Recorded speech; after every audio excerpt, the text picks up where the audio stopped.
പഴുത്ത കൂഴച്ചക്കയുടെ pulp extract ചെയ്യുന്ന മെത്തേഡാണ് ഇവിടെ കാണിക്കുന്നത്. പണ്ട് കാലത്ത് അമ്മച്ചിമാരൊക്കെ ഇങ്ങനെയാ ചെയ്തിരുന്നത്. ഇത് നല്ല പഴുത്ത കുറച്ച് കൂഴച്ചക്കയാണ്.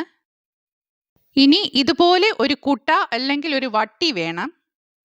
അതുകൂടാതെ ഇതേമാതിരി ഒരു ബേസിനും വേണം. ഇനി ആ കുട്ട ബേസിനിലേക്ക് വെച്ചിട്ട് ചക്ക അതിലേക്ക് ഇടണം. ചക്കക്കുരുവൊക്കെ മാറ്റിയിട്ടുണ്ട്. ഇനി അത് നല്ലതുപോലെ റബ്ബ് ചെയ്യണം, നല്ലതുപോലെ തേക്കണം അതില്. ഇങ്ങനെ ചെയ്യുമ്പോൾ പുറകിൽ കൂടി പൾപ്പ് പുറത്തേക്ക് ചാടും. ചക്ക കൊണ്ടുള്ള ചില വിഭവങ്ങൾ ഉണ്ടാക്കാൻ പഴയ കാലത്ത് ആളുകൾ ഇങ്ങനെയാണ് പൾപ്പ് എടുത്തിരുന്നത്.